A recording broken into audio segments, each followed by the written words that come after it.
Seperti kita ketahui bersama bahwa situasi geopolitik saat ini masih mengerucut pada isu pergeseran ideologi lintas negara. Fenomena geopolitik hari ini tak banyak berbeda dengan fakta sejarah skema demokrasi Orde Lama yang terobsesi dengan sistem demokrasi terpimpin.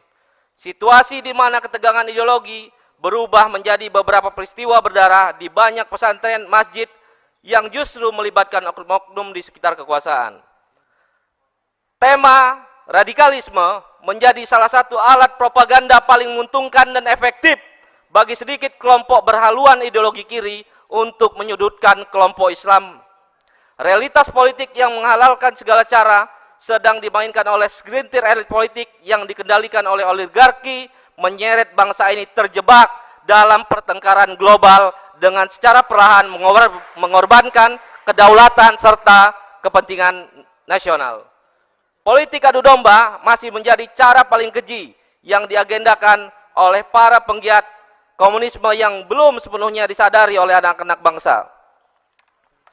Sebagai entitas mayoritas hari ini benar-benar terjebak dalam konstelasi perebutan kekuasaan yang hanya memanfaatkan partisipasi politik secara tidak hormat. Mungkin inilah masa yang dimetaforakan oleh baginda Rasulullah Shallallahu Alaihi Wasallam bahwa akan ada suatu masa umat Islam hanya seperti buih di lautan, banyak namun ringan dan tak berisi, hingga dengan mudahnya terombang-ambing oleh gelombang dan badai peradaban. Ormas-ormas Islam tak hanya tidak mampu merajut kembali keterputusan tali persaudaraan Islam hari ini, mereka justru secara terang-terangan menunjukkan kebisuan dan tegak berdiri di baris kekuasaan. Umat Islam Indonesia sangat rentan dengan adu domba dan seringkali menjadi korban pertarungan dan konvergensi lintas mazhab dan pemikiran. Kondisi Islam politik yang demikian rapuh semakin tak diperhitungkan peran serta pengaruhnya.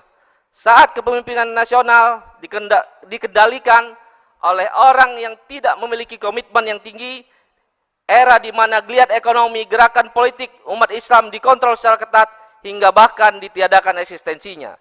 Tak jarang banyak ulama yang harus menanggung resiko dakwah dengan delik hukum syarat diskriminasi.